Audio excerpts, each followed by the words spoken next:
Welcome back and get ready to shake some dust today with me. I am your host, Clinton Harris, and today I am broadcasting from the Arizona desert near Lake Havasu at a place called Craggy Wash. If you don't know much about the Arizona desert, you should know... Hold on. I had to turn on my noise gate. I've decided to do this podcast a little bit more loose and improvisational. It's not going to be all that polished. It's just going to be me talking into a microphone for anywhere between 20 to 45 minutes. Anyway, what I was saying before, the Arizona desert, if you don't know much about it, and I'm learning as I go, it has these things called washes. And the ground out here is so hard. It's sand and clay. It hasn't had a lot of water on it in like thousands of years. So when it does rain, the water collects and it shoots down through these things they call washes, and they're basically dry riverbeds that have sand and pebbles and all that kind of stuff. It's just whatever's left over from the last time that the water rushed through.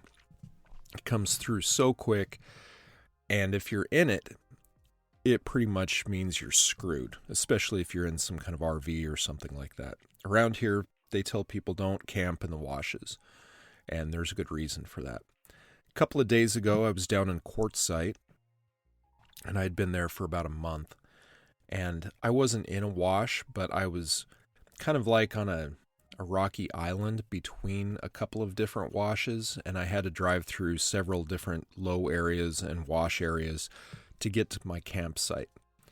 They started telling us that Arizona was expected to get about 2 to 4 inches of rain in one day.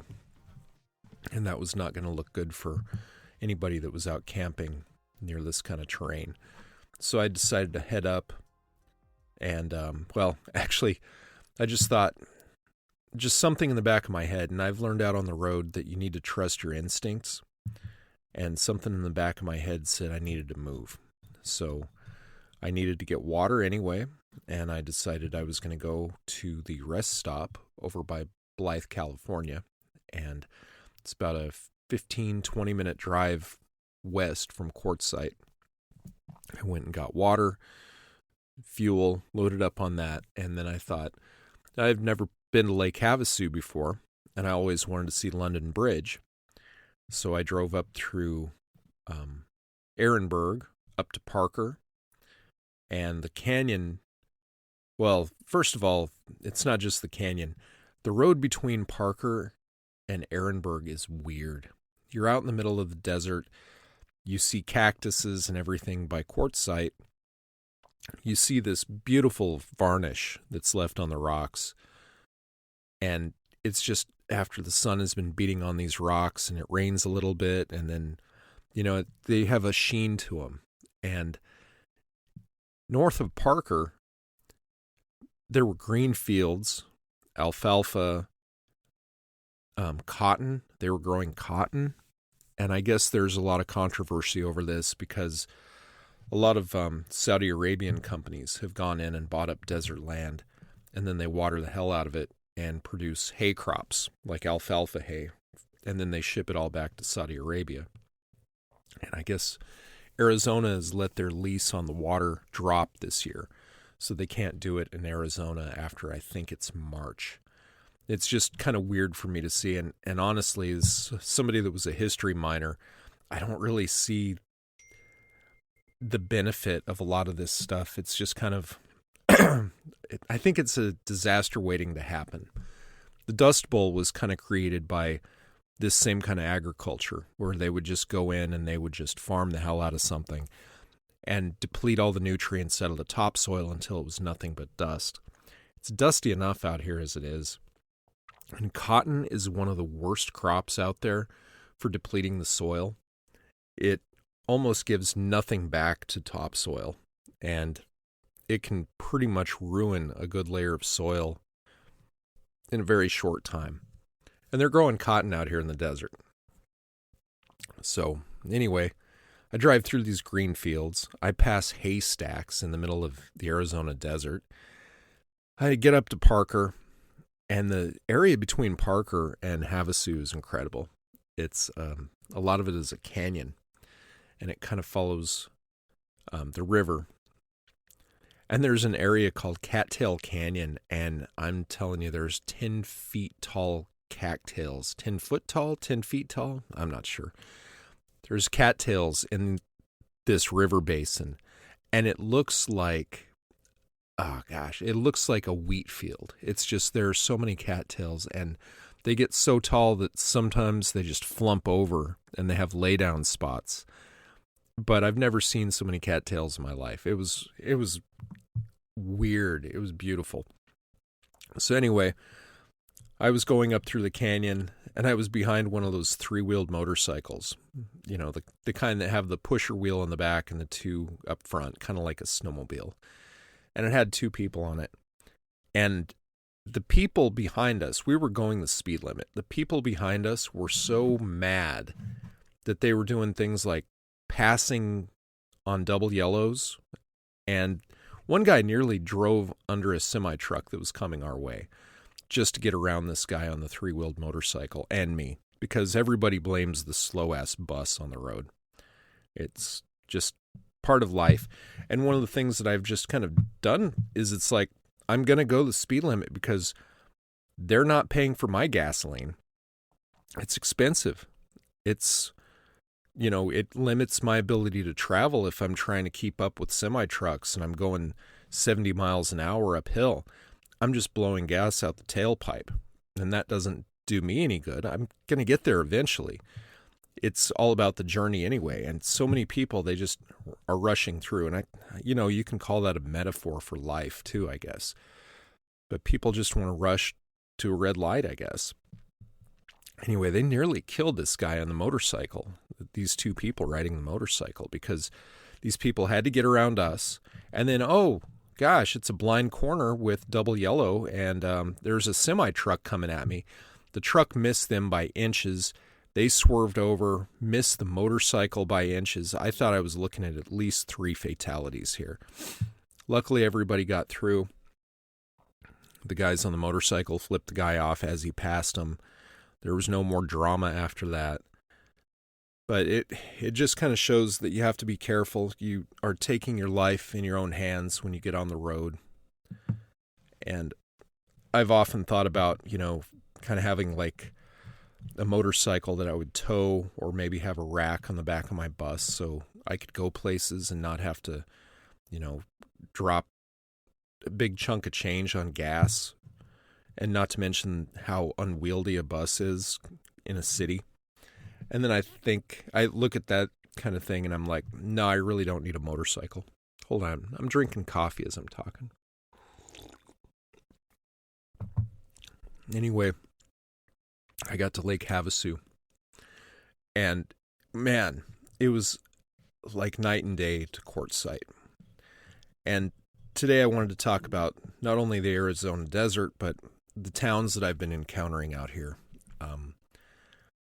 I could probably talk about Phoenix, and I could talk about Tucson. I might as well. But in my typical style, I'll probably work backwards or jump around quite a bit to talk about all of it.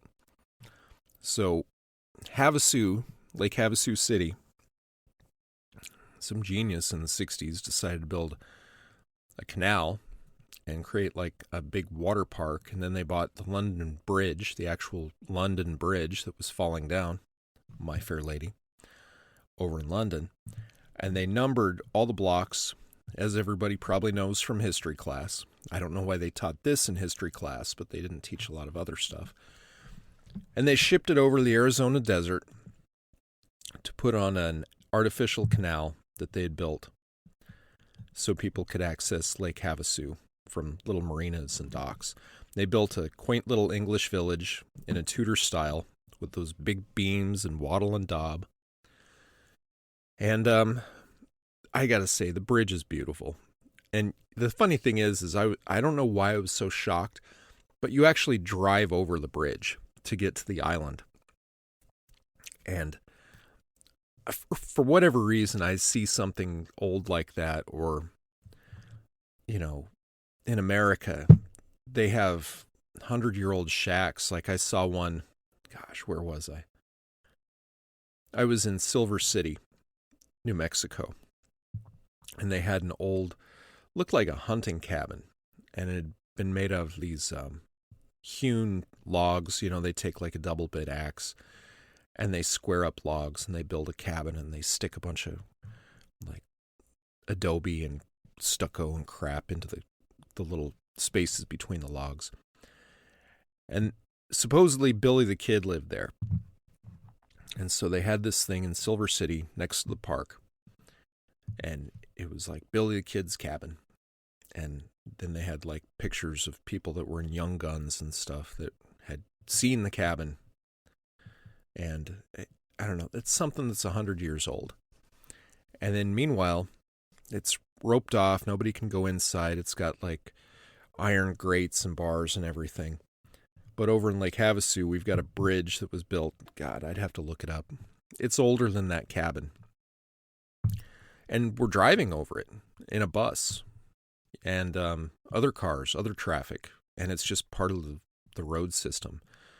It's just kind of funny how things are here. I mean, it's just very much a very new place for, people, I guess. But the desert itself feels just very ancient, and it's been around a while. I mean, the varnish that I talked about on the rocks, that happens over a process of hundreds and hundreds of years of being sunbaked and rained on and repeat, all that.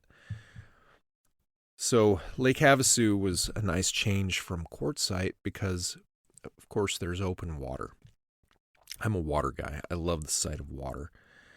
And so Penny and I walked along the river walk. We got to see the bridge. We took a lot of pictures. Penny played in the dog park for a little bit. There's palm trees all over the place. That's a big difference between Havasu, the area around Havasu, and Quartzsite, is I've seen one cactus in this whole area, and it's not the big saguaro cactuses. It's like little stumpy cactuses. What do they call them? The jumping cactuses. I've seen those. But it's not like the deep desert of the Southwest in Arizona where everything is saguaros and, creosote bushes. Out where I'm camped, I'm up on a hill above a wash. And I parked here for the specific reason of expecting it to rain like crazy and having to be up above any kind of floodplain. So I'm parked on top of a hill. It wasn't easy to get up onto, but it's a beautiful spot. I get like front row seats to the craggy wash, which they're not kidding. I'm talking acres of crags. And at the bottom of all these crags is like that pebbly kind of wash run area. And it's just gorgeous. The sunsets out here are amazing. I like the vibe in Havasu. And I'll get into that in a minute.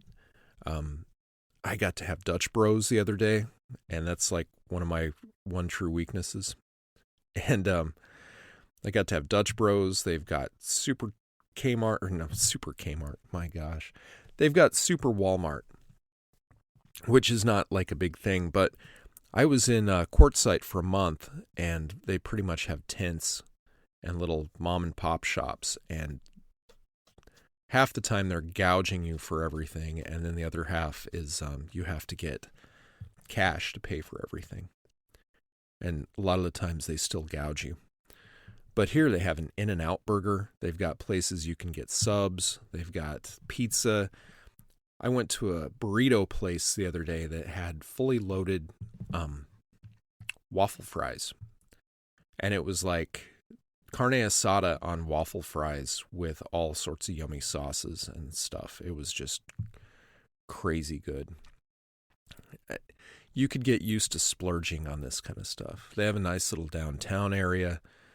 The people were all friendly that I ran into. I wound up getting a strawberry malt at a malt shop. I talked with the lady there. She was really nice. It's a whole other vibe. It seems like a younger town, even though the place is like a mecca for RV drivers and snowbirds. It's a little bit different than Quartzsite. Quartzsite seems a little bit crustier, Sometimes it seems a little bit older. And like the rest of my life, I feel like I'm caught between people that are 20 years older than me and people that are 20 years younger than me. And the people that are younger than me, I wouldn't have a problem with at all, except it's not really my vibe out here in the desert. A lot of everything is about vibe, I guess. A lot of the people out here in the desert are lost souls. Yeah, I guess I could consider myself a lost soul sometimes, but I don't know. It seems like the younger people are just kind of, they're not my crowd. Let's just put it that way. There's a lot of difference between how they live and how I live, and my values and their values. And then you've got the older people, which, I'm all for people being retired and seeking their dreams and seeing beautiful sunsets and living out their lives. But they bring with them all this boomer baggage. And yeah, I know that's the B word, and some of my listeners might take offense to that, but it's kind of like the Karens in neighborhoods. The boomers bring that attitude with them. And I was standing in line in Quartzsite waiting for a package that my folks had sent me, general delivery, because that's about the only way to get your mail out there. And I stood in line for, I'd say, 45 minutes.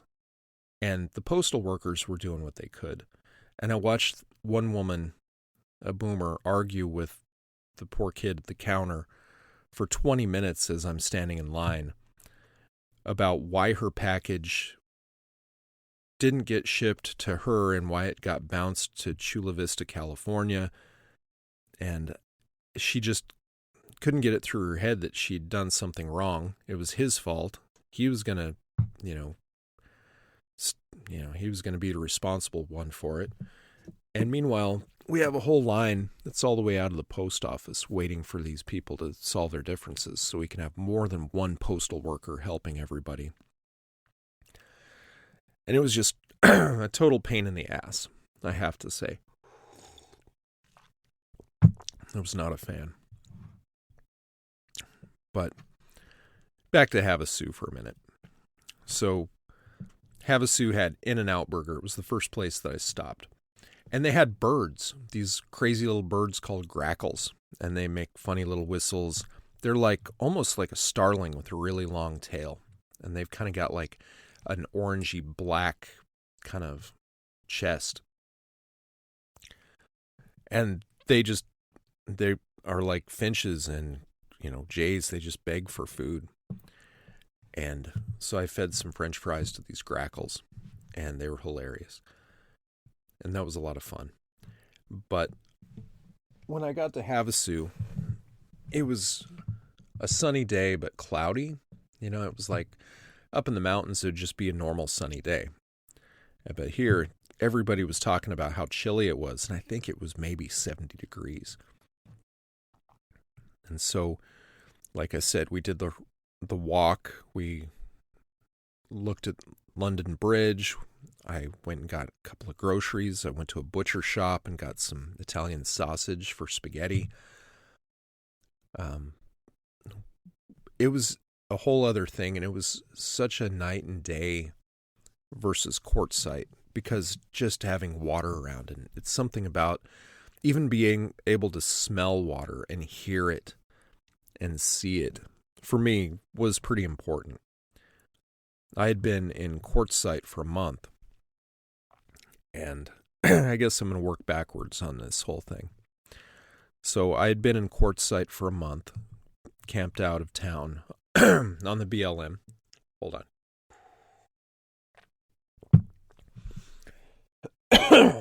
And every couple of days I would drive out to the rest area and fill up my water tanks. I think a 30-gallon water tank on my bus lasts about a week, depending on how often I shower and how often I use the water. I usually don't let it get down to below half, just because you don't always know where your next water is going to come from. Water can be pretty expensive out here. So I was out at Quartzsite. I started to develop a routine where it was like, be camped every couple of days go into town for maybe some food or a snack or something like that, maybe ice, get some fuel, drive out to the water, fill up my water tank, drive back, and repeat that cycle. And the solitude was nice. But every once in a while, somebody would just come and camp right on top of me. And I'm looking out at the BLM, and I'm looking at thousands of empty acres of desert. And for whatever reason, people have always they just want to come up and camp right on top of me. And I kind of wonder if having a schoolie doesn't put a target on me for that kind of thing, because, there's this whole schoolie culture, and it's kind of linked back to, the hippies, and people are very friendly and free-spirited. And I'm maybe not that. I'm friendly. I don't mind talking to people, but I'm not like a big party person. And Quartzsite definitely has its party element. And a lot of that is, drum circles and people wearing serapes and stupid hats, like big, like straw hats. And they sit around in their straw hats and serapes on their lawn chairs and stare at the damn desert all day long. And that drives me nuts. That's not really my thing. And then at night, they like to have drum circles. And, maybe I'm just a curmudgeon anymore, and I played drums long enough. It doesn't really interest me. I think the last time I participated in a drum circle was in 1998, maybe 97, when I went to Renaissance Festival. And that was fun because that's a whole other thing. But it kind of reminds me of one of the reasons why being social kind of drives me nuts at this age, because people's idea of being social is no longer going on a hike together or spending time doing something. It's everybody sits around in a lawn chair and they stare at each other over a campfire and they drink light beer the whole time. And for me, God, it bores the shit out of me. It just bores the ever-living shit right out of me. I would rather be doing something. I would rather be watching something. I'd rather be participating in something.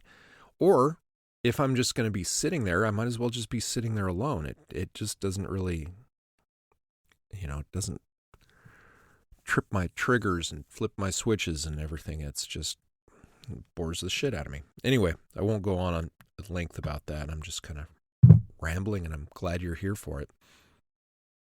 But I was at Quartzsite for a month. I had come from a friend's house at Thanksgiving, and a friend of mine that I've known for 30 years. And the funny thing is this friend of mine, I met her through a girl I was dating at the end of high school and the beginning of college. And she and I broke up, but I kept most of her friends. So that was just kind of funny. And I keep in contact with them every once in a while. And this friend of mine was nice enough to invite me to Thanksgiving. And she lives in an area near Phoenix. And so I headed out from Tucson, where I'd been camped for probably about a week, up to Phoenix. And I was in Phoenix for a couple of days. And it was nice to be kind of back in civilization and have grocery stores and be very close to everything that you wanted to get to. And that was kind of nice, because sometimes being on the road, it beats the hell out of you. You're just driving. And as much as I love the bus, it's not the quickest thing. It kind of takes a lot out of you just to being on the road, watching for people constantly. Because remember that motorcycle story, that kind of stuff happens all the time. And this is also my house and my vehicle. And I have to be very careful with what happens to it.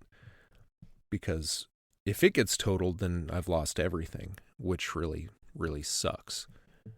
So you got to be very careful. And sometimes being on the highway, as much as I love to see new things and drive past new stuff and take detours, there's a certain level of, caution that you have to do. And it really takes a lot out of you mentally.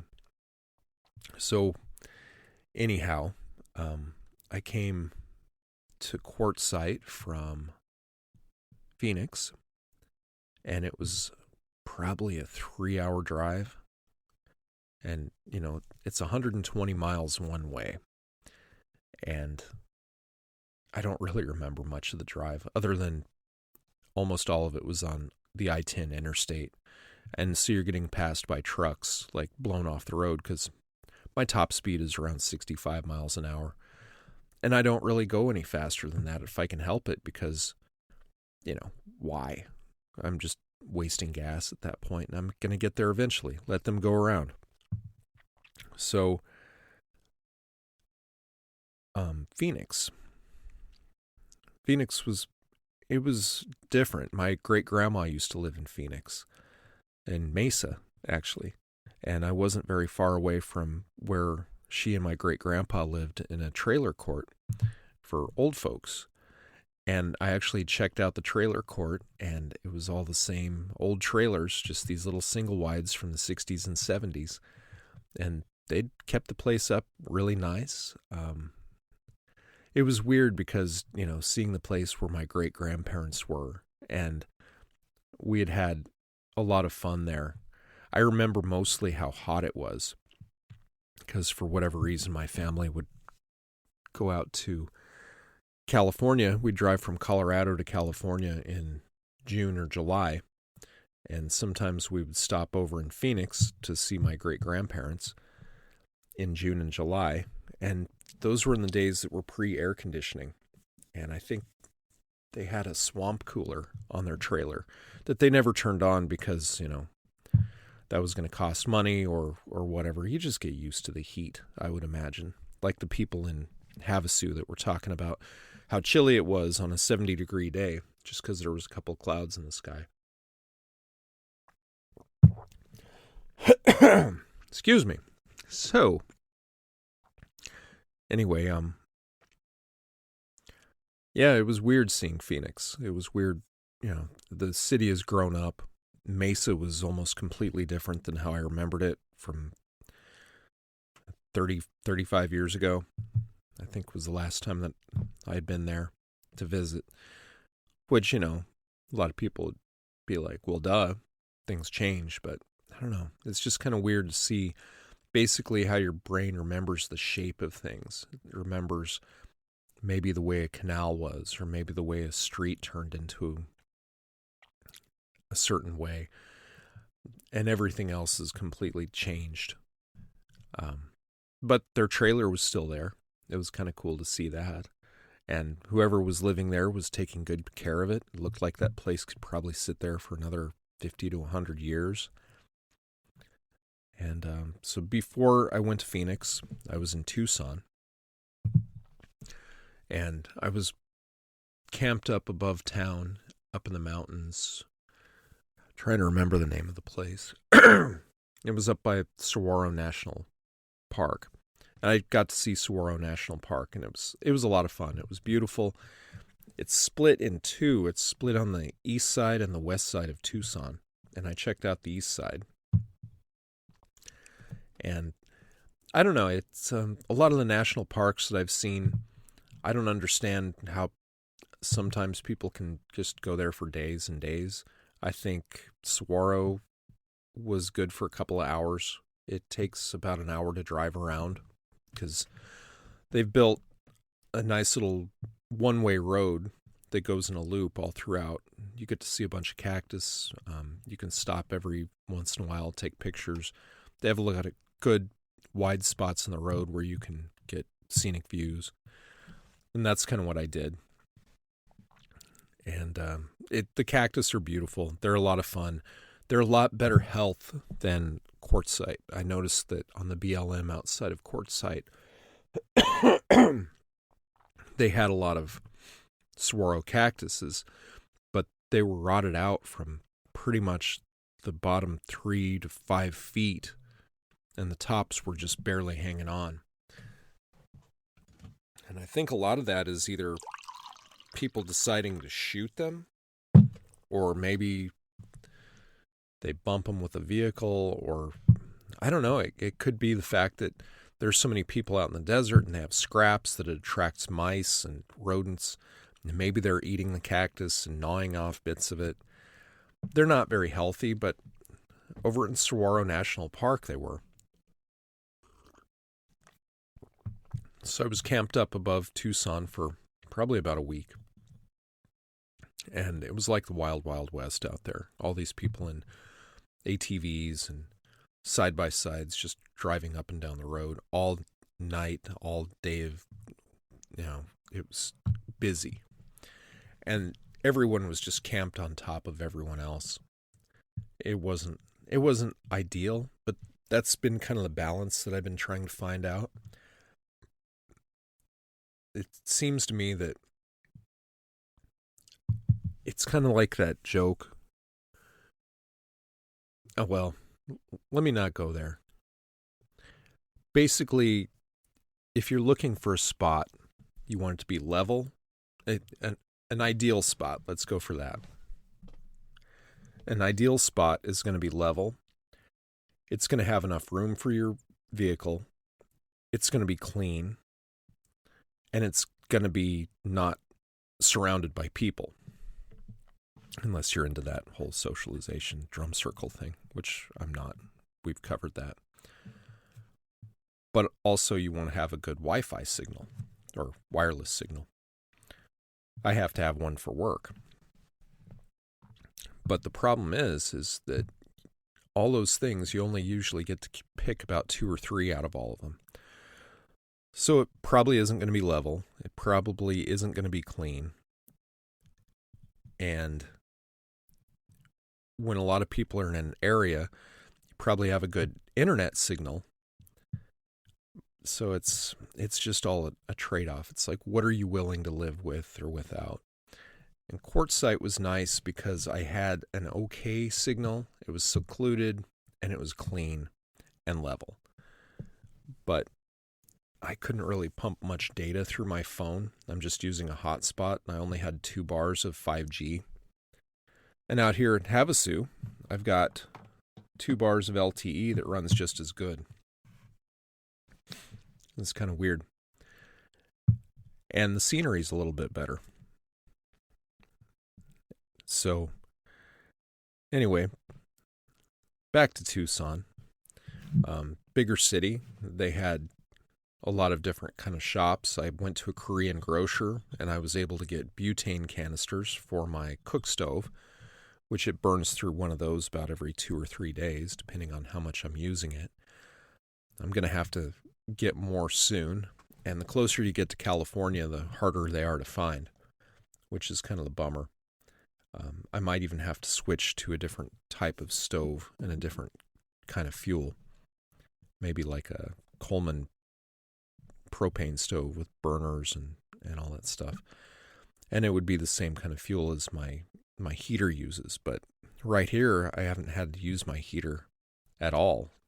The nights only drop down to probably low 50s at the most, which is a lot different than it was in Tucson and even New Mexico, which is quite a bit higher. I'd say probably at least 1,000 feet higher in Tucson than it is here.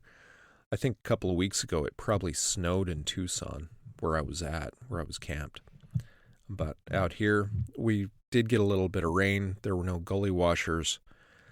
And Quartzsite, I think it might have rained one night. I heard it tapping on the solar panels one night when I was trying to sleep. I've found, too, that if I'm not chasing the best camping spot, I'm also trying to balance out the essentials, like how much battery power do I have? How much water do I have? How much fuel do I have? How much food do I have?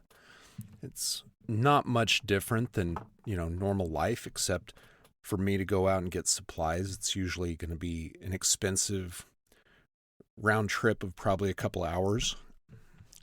But one of the things I'm missing out on telling people about out here in this experience is just about everywhere that I've been has just been beautiful. I usually try to find places to camp that are clean.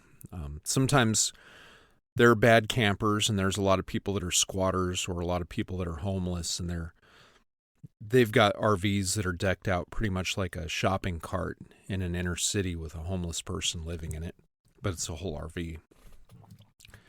And once in a while, those kind of places either just get abandoned, nobody knows what happens to the people that were in them, or they catch on fire because there's a lot of upkeep that you have to do to keep an RV safe, and they just burn to the ground. So you see a lot of those out here, too, that are just scattered.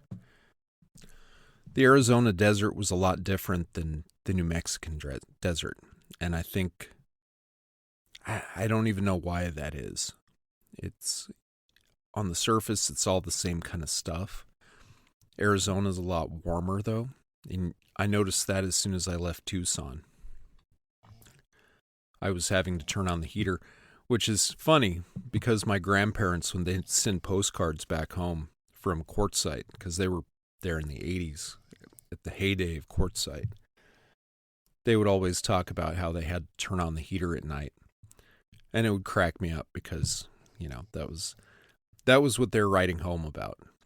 It was like they might as well have sent a grocery list of things that they had to buy at the store, which I'm sure they did a couple of times.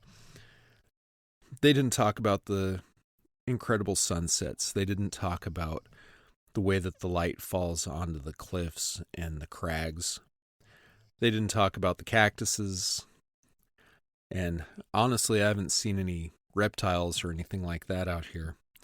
It's the middle of winter. It is Christmas Eve, December 24th, 2023, when I'm recording this. Luckily, there have been no snakes that we've seen so far. And we're just kind of taking life slow. I'm getting work done when I can. And, boy, it's just such a I don't know, without trying to sound too cliched, I don't know, you just kind of let yourself air out your problems. You just find a calm and a peace. And when you're driving, you do a lot of thinking. You mull over a lot of the things that are bothering you in life, and it's just been a great way to heal and to process a lot of things that have been wrong in my life over the years. It's been a pilgrimage of sorts. It's been an odyssey of the soul. I don't know if the experience would be the same out in the desert as it would be like in the Pacific Northwest or out on the ocean or something like that, but it's what I'm working with right now. It's what I've got, so I'll take it. I hope you've been enjoying these dispatches from the road. I know it's just me rambling into a mic for 40 minutes, but I don't get to talk with a lot of people, and sometimes I think people wonder what I'm up to. So I hope you've enjoyed the ride with me, and maybe I'll go back further in time and talk more about New Mexico the next time, or maybe some other places in store for me ahead of the road. So be safe, take care of yourself, be kind to yourself. Thank you. If you'd like to learn more about my travels, please check out my blog, www.shakesomedust.com. And that's shake-some-dust.com. You can find out more details about where I'm at, what I'm doing, and less narrative editorial. All right. Thanks for listening, and bye for now.